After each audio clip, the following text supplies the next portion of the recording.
Programa Novo Alvorecer, trazendo boas novas para você. Uma realização Assembleia de Deus de Caratinga. Meus irmãos, que a graça e a paz de Cristo esteja com você mais uma vez. Esse é o seu programa de todas as noites aqui da região de Caratinga. Programa Novo Alvorecer, chegando para te abençoar no nome do Senhor Jesus. Você que me acompanha também pela internet em qualquer lugar do mundo, obrigado por nos prestigiar sempre.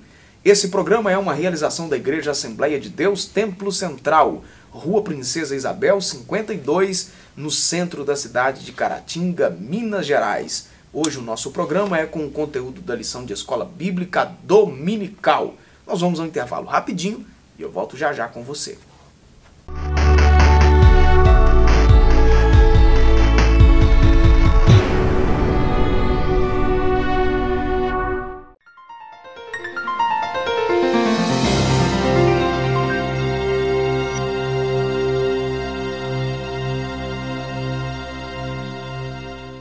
Continuando o programa Novo Alvorecer de hoje, comigo aqui no estúdio o irmão Joás. Bem-vindo, Joás, Deus te abençoe poderosamente.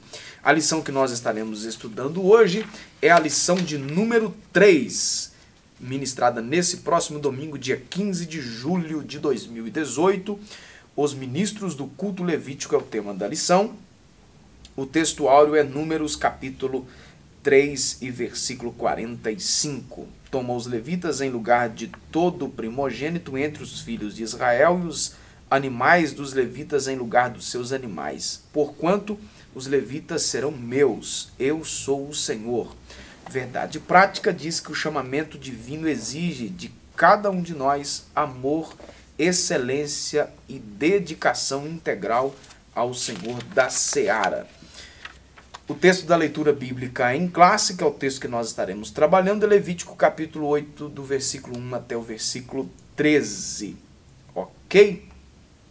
Vamos lá então, Joás. Vamos lá. Nós estaremos estudando na lição de hoje a respeito do chamado dos filhos de Levi para o ministério sacerdotal. Aí, entre as perguntas que nós estaremos respondendo aqui no decorrer do programa, quem eram os levitas e por que a sua chamada foi necessária. Aí veremos dentro disso aí o exercício da função.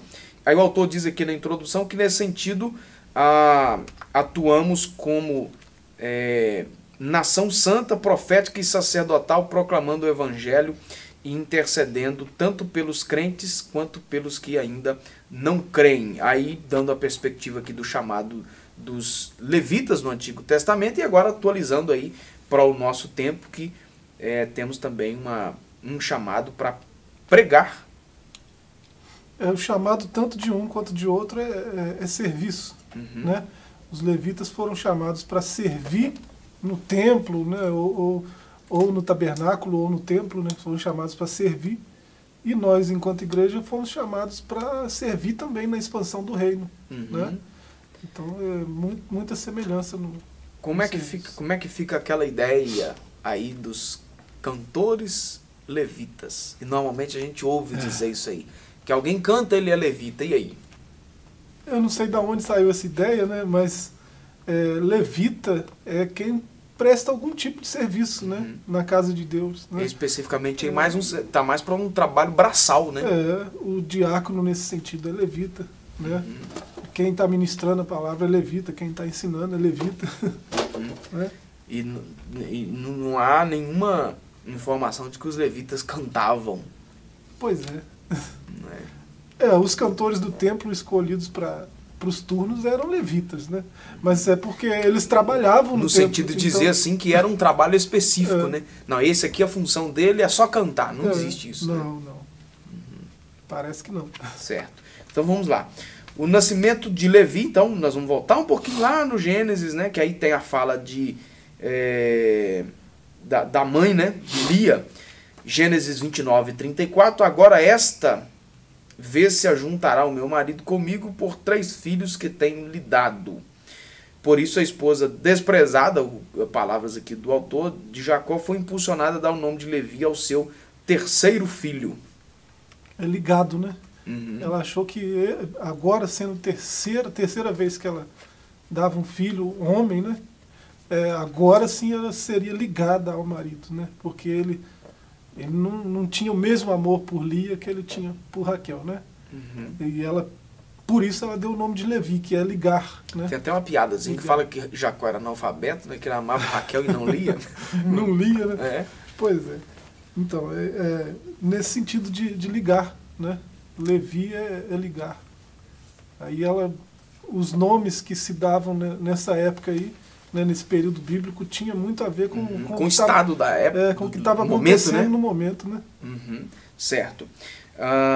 Vamos lá então. Aí nós temos o zelo dos levitas, pelo que inferimos no texto, sempre teve uma postura zelosa e conservadora em relação à honra da família. Haja visto o episódio envolvendo o abuso, né, de Diná. Sim, Diná saiu para... Ela está numa terra estranha, né? Um lugar novo. E ela saiu para olhar as filhas da terra. Né? Ver como que as mulheres de lá se comportavam, se vestiam. Né? Olhar com um olhar de curiosidade, né, para as filhas da terra. E lá alguém olhou para ela com a outra curiosidade e acabou sequestrando, né? E abusou dela e tal. Problemão, né? E Levi e um outro irmão, né, eles ficaram inflamados com aquilo e buscaram vingança, circuncidaram os homens todos, e no terceiro dia, quando a dor estava maior, eles pegaram a espada e mataram todo mundo, né, e deu uma confusão depois. Depois o pai deles resolveu a situação, eles foram buscar o Senhor, foram buscar a orientação do Senhor, e o Senhor interveio na situação, né, mas você vê ali o zelo, né, de Levi, né? Pela defesa da honra, né, familiar, né? Desonrar nossa irmã, né? Não pode fazer isso, né? E eles ficaram irados e resolveram, né, pelo zelo, eles resolveram partir para a ação, né? A outra coisa, que aí vem depois, em seguida, a vocação sacerdotal. Não foi sem motivo que o Senhor escolheu a tribo de Levi como berço de Moisés e Arão. De um lar tão piedoso saíram homens e mulheres de comprovada piedade. Aliás, tinha o Senhor uma aliança particular com Levi e sua descendência. A gente vai ver isso em Malaquias 2, 4 e 5, não é? Tendo esse caráter santo e distintivo a tribo de Levi, então aprove o Senhor separá-los para o sacerdócio, que aí é o texto de Números 3 e 45, que é o verso que eu já citei aqui na introdução do programa, que é o textual. E aí então, nesse processo, o Senhor apresentou os levitas como resgate de toda a nação de Israel. Sim, porque por esse zelo que eles tinham, né, pelas coisas sagradas, né, e esse cuidado, esse amor que eles tinham pelos irmãos judeus, né? A tribo de Levi é a mais zelosa e a mais amorosa, né? A mais piedosa, nos termos aqui do comentarista. Né? Você vê no episódio dos bezerros de ouro mesmo, né? A atitude da tribo de Levi foi diferente da atitude dos outros. Né? Levi não se dobrou ao bezerro de ouro. Né? Levi guardou o zelo ao Senhor, guardou a integridade, né? E por isso Deus os vocacionou para o ministério, para o serviço. Né? Você vê só ali no deserto, você vê um legislador, né, Moisés, você vê um sacerdote, seu irmão Arão, né? E você vê uma profetisa, sua irmã Miriam, né? Todos levitas. Né? Deus levantou eles com força, né, para o ministério. Ou seja, como o comentarista utiliza aí, como resgate mesmo da nação, né? Isso. Agora, interessante que quando vai partir para o nascimento de Jesus, aí já foge a rotina normal, né? Não é mais Levi, né? Não é mais da tribo de Levi. Inclusive, esse texto de Malaquias 2 eu achei interessante. No decorrer desse texto aí, ele vai dizer que Levi chegou a converter muitos ao Senhor. Já pensou? No meio dos irmãos tinha gente desviada, e ele trouxe de volta para a presença do Senhor, para perto do Senhor, né, para o centro da vontade do Senhor. Né? Então essa tribo cumpriu um papel importante, né, na história de Israel. Então a gente vai dar uma pausa aqui no programa Novo Alvorecer, e a gente volta já.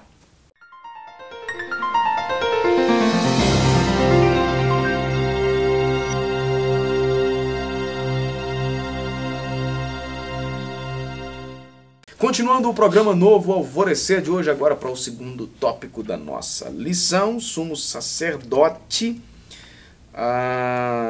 O autor coloca aí que era desse, então, a função principal, né? Representante do culto divino no Antigo Testamento. Assim, duplamente separado, tinha condições de apresentar-se como a maior autoridade espiritual da nação. Aí já no finalzinho desse subtópico aí, constituído a favor dos homens nas coisas concernentes ao Altíssimo, o sumo sacerdote oferecia sacrifício pelos pecados do povo. Primeiro, os descendentes de Arão, né, os levitas, eles eram uma espécie de substitutos dos primogênitos judaicos, né? Quando eles saíram do Egito, teve aquela situação da Páscoa, né? Que o Senhor matou os primogênitos dos egípcios e poupou os judeus, né? E o Senhor falou que todo primogênito era dele, naquela situação da substituição do cordeiro, aquela coisa toda. E como todo primogênito é dele, né? Todo primogênito, primeiro nascido, deve ser consagrado ao Senhor, consagrado ao serviço do Senhor. E por causa daquele zelo, por causa daquelas atitudes da tribo de Levi, né, Deus enxergou naquela tribo o ideal de sacerdócio. Aí, agora, quem tem um primogênito e é de outra tribo, ele pode resgatar o primogênito. Ele paga uma quantia ao sacerdote e resgata o primogênito. Né? Ele não fica lá no templo. Agora, quem é da tribo de Levi vai ficar sempre no templo. É um sacerdócio perpétuo. Né? Os filhos de Arão vão ficar sempre no templo. Mas aí não era eles não têm nem porção aí não na eram terra. só os primogênitos.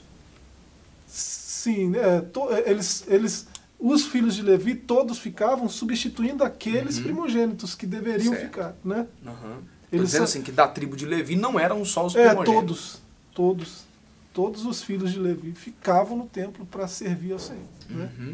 Aí tem no finalzinho aí o que eu já li, mas eu vou recitar novamente aí para a gente comentar. Constituído a favor dos homens nas coisas concernentes ao Altíssimo, o sumo sacerdote oferecia sacrifícios pelos pecados do povo, ou seja, ele era quem fazia aquela intermediação entre o pecador arrependido e Deus. Isso, ele que fazia a ponte, né? Ele que fazia a comunicação entre Deus e o povo e Deus. Certo. Né? E aí, hoje como que fica? Jesus já fez, né? Hoje tem só um intermediador entre Deus e os homens, é Jesus Cristo. Né? O Deus homem, né? O Deus que se encarnou. Ele já fez ele já faz sempre essa intermediação. Né? Não precisa mais desse papel do sacerdócio, do sacerdote que faz essa intermediação. O sacerdote não tem mais esse papel. Né? Aí hoje seria a função sacerdotal, hoje uma função de orientação. Isso, mais pedagógica, né? Uma função mais pedagógica. De discipular, né? É o que Jesus mesmo disse aos discípulos, né? E de fazer discípulos. Certo. Vamos lá então. A outra coisa, o Senhor ungiu a fim de dignificá-lo como ministro extraordinário do culto divino. Sob essa unção, então, teria condições de tornar a nação israelita propícia diante do Santíssimo Deus. Aí o que é tornar a nação propícia? Aquilo que a gente falou parece na primeira lição aqui, né? Esse Deus é um Deus santo, né? No texto bíblico vai até dizer que ele é fogo consumidor, né? Então, algo que não é santo, chegar perto dele é destruído na hora. Fogo consumidor nesse sentido de consumir, de destruir mesmo. Então, como é que alguém que é pecador vai se chegar a esse Deus que é santo? Aí entra o sacerdote. Né? É alguém que o próprio Deus santo escolheu para santificar. Né? Ele tem santo ao Senhor, santificado ao Senhor, né? Na testa dele. Né? Porque foi o próprio Senhor que separou. Então agora esse povo tem condições de se achegar diante desse Deus santo. Agora ele está qualificado para comunicar com esse Deus santo. Né? Aí, nesse sentido aí. Certo. Uma outra ideia aqui, que a vitaliciedade do sumo sacerdote está patente na história da família de Arão, ou seja, não sairia dela, né? Todavia, no tempo do Novo Testamento, isso já não é mais observado, conforme se lê em João, capítulo 11. Ao que tudo indica, havia um rodízio entre os principais membros da família de Arão. Aí Lucas 3:2. Fazia um sorteio, né? Parece que nessa época aí existia um sorteio para o serviço, né? De acordo com o que indica esse capítulo 11 aí. Né? Então, era para ser vitalício, mas já nos tempos de Jesus isso já não estava mais vigorando. Né? Há uma notícia recente aí, recente que eu digo assim, né? Em relação ao texto, né? Há notícias aí de últimos anos aí de ajuntamento de descendentes da tribo de Levi para voltar aos sacrifícios, a questão do templo, né? Que a gente sabe aí que é uma... Dentro da nossa linha de interpretação que nós... Dentro da nossa linha, não, que a linha não é nossa, né? Dentro da linha que nós acreditamos aí, numa questão escatológica, há uma... já tem levitas sendo treinados lá. Se você entrar no site, né, do Instituto do Templo, você vê lá o treinamento deles. Eles estão, já tem até uma novilha vermelha lá, que eles estão estudando para ver se é uma oferta plausível, né? Para ver se ela não tem defeito, coisas do tipo. E já tem levitas, jovens, moços levitas sendo treinados para o serviço no templo. O templo já está praticamente pronto para, caso Israel recupere aquele território, né? Tirar aquela mesquita de lá e colocar o templo no lugar, voltar ao sacrifício, coisas do tipo. Se esbarrariam com certeza em órgãos de defesa dos animais aí, né? Também, né? Certamente. Certamente. Né? Essa implicância que tem com Israel, né, mundial, né, certamente ia aparecer coisa do tipo. Certamente. A outra coisa que, apesar da importância do cargo, o sumo sacerdote era considerado infalível. Nem estava acima, não estava acima da lei de Deus. Sua obrigação era servir o altar e preservar-se puro, a fim de que o nome do Senhor fosse exaltado. Então, eu achei interessante essa frase aqui. Além da importância do cargo, ele não era considerado infalível, ou seja, estava sujeito a falhas. Diferente de determinado, né, eu vou colocar no singular aqui, segmento religioso que coloca uma liderança infalível, né? Se olhar para alguém de carne e osso e dizer que esse alguém é infalível, né, só teve né? É meio difícil de compreender nos termos. Se explica esses termos, né? Alguém que é meio curioso em teologia aí, acaba entendendo do que se trata esse infalível, né? Mas assim, grosso modo, é estranho você olhar apontar para alguém de carne e osso e falar é infalível. Ou seja, que não está sujeito a falhar, não falha, falhas, como né? assim? Não é humano, não é carne. A Bíblia só diz, a Bíblia diz que teve um apenas, né? Assim. Ele não falhou em nada, né? Foi Jesus, né? Em tudo foi tentado, mas não abriu a sua boca. Tanto é que o sacerdote lá, a gente viu isso em outros trimestres aí, né? Principalmente de Hebreus lá, né? O sacerdote, ele tanto não era infalível que ele, antes de oferecer sacrifício pelo povo, pela nação, oferecia por si era mesmo. O dele, né? Antes era o sacrifício pelo pecado dele. Também essa história aí, pra gente fechando aqui o tópico, a história também da corda amarrada na cintura, não tem isso no texto, né, Joás? Não existe. É comum a gente ouvir isso por aí, né? É uma tradição que nem é tão divulgada assim, né? Que vai mostrar essa situação do sacerdote amarrado para entrar no Santo dos Santos. Né? Alguém prega isso por aí, mas foi uma tradição criada... Alguém fala como verdade. Né? Como se fosse algo de um ensino bíblico, né? Na verdade, foi uma tradição aí do período interbíblico e tal, né? Isso lá... Né, os Macabeus, né? Isso. 300, 400 antes de Cristo. Né? Nesse período aí. Certo. Ok, a gente vai dar mais uma pausa aqui no programa Novo Alvorecer e a gente volta para finalizarmos o nosso bate-papo de hoje.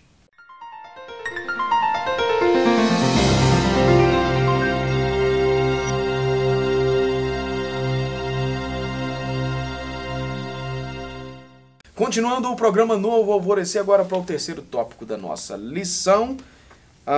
O sumo sacerdote, aliás, esse é o assunto do segundo, né? Os direitos e deveres dos levitas é o último agora aí, a gente falou dos sacerdotes, e agora sobre os levitas. Primeira coisa, viver no altar, já que os sacerdotes dedicavam-se ao ministério do altar, desse mesmo altar deveriam viver. Portanto, não tinham eles o direito a qualquer herança territorial entre os seus irmãos, porque a sua herança e porção era o Senhor. Eles não têm herança na terra, né? O trabalho deles é exclusivo no santuário, né? Exclusivo para o Senhor. Uhum. Então eles devem viver do que é oferecido lá no santuário. Eles devem viver do altar, né? Igual está aí. Uhum. Né? O que é levado ao altar, eles entregam ao Senhor e uma parte é deles. Eles podem se alimentar daquela gordura, daquele cordeiro, daquilo que está lá, daqueles cereais. Uhum. Isso aqui rebate o pensamento de algumas pessoas, né, Joás? Algumas ideias dizer aí... que o sacerdote não faz nada, né? Então... Não, mas não só nesse sentido aí, mas chega a ser umas ideias assim, quase insanas de alguém que rebate, por exemplo, o sacerdote de viver do altar.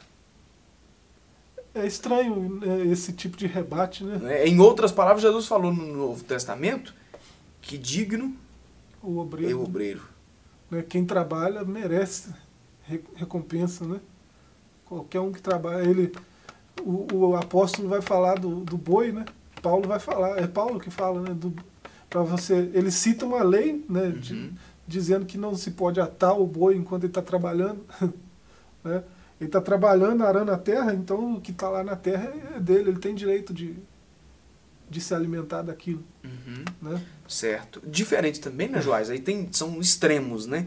A gente precisa encontrar um ponto de equilíbrio aí, diferente também de se tornar milionário do altar. Não é isso que o texto está dizendo. Né? Coisas do tipo 50, 60 salários para uma pessoa. Existem esses extremos, né? Existe gente que pensa que o sacerdote não faz nada, não sabe nem o que está dizendo, né, esse tipo de gente, né? Que a gente você é pastor, eu sou filho de pastor, né? A gente sabe o trabalho que é ser pastor, né? Eu não sou pastor, mas eu sei o trabalho que é. Né? Eu sempre vi desde criança meu pai envolvido, né, correndo para lá e para cá. É uma correria só, né? O pastor ele tem que dar conta de muita coisa sozinho, né? E dizer que uma pessoa não merece uma recompensa desse trabalho todo, ainda em vida, né, pelo menos, é complicado. Né? Agora também um pastor que faz o mesmo trabalho que outros pastores, que tem a mesma carga que outros pastores e recebe salários absurdos também, parece inadequado, né? Uhum. Certo. Outra coisa que é santificar-se ao Senhor, em virtude do seu ofício, o sacerdote deveria erguer-se em Israel como referência de santidade e pureza. O sumo sacerdote, por exemplo, tinha que ostentar uma faixa de ouro em sua mitra, na qual estava escrito, você até citou isso aí, santidade ao Senhor, conforme Êxodo 28 e 36. Isso aí era um testemunho para quem está de fora olhando, né? Mas é algo para ele também, né? O tempo todo tem que ficar claro que ele é separado, que ele é consagrado ao Senhor, que ele é santo, né? Ele não deve se esquecer disso e quem está em volta dele tem que se lembrar disso, né? Por isso a faixa lá, santo ao Senhor, né? Para quem está em volta não se esquecer de que ali vai um homem consagrado, um homem separado para o ministério, né? E isso deve servir de lembrança para ele também, que ele vai vestir isso aí, né? Uhum. Eu tenho que andar diferente, porque eu sou consagrado. É uma referência, né?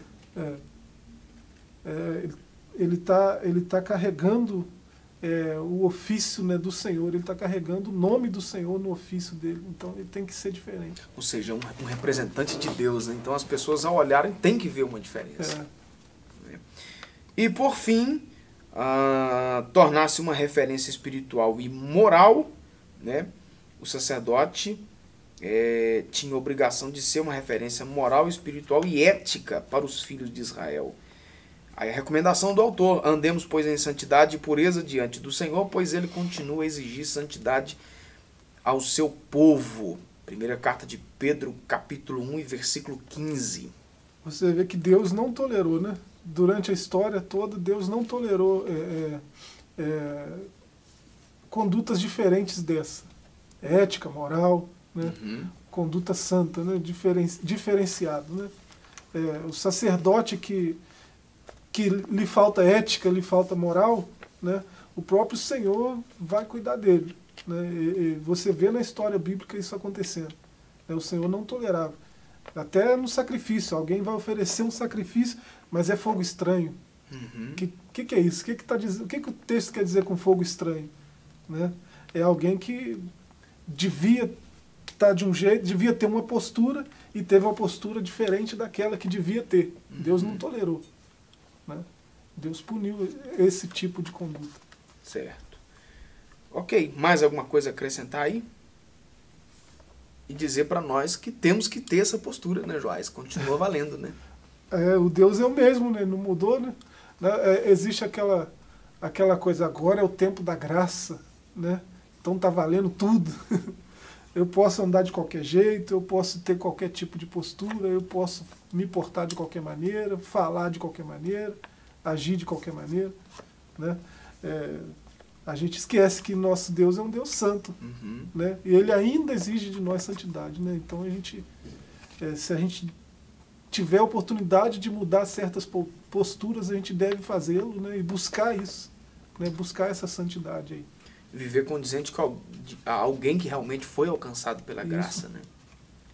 Tá certo. Obrigado, Joás. Deus te abençoe. Amém. Poderosamente. Você de casa também, a nossa gratidão por ter nos acompanhado mais uma vez. Fique na graça e na paz.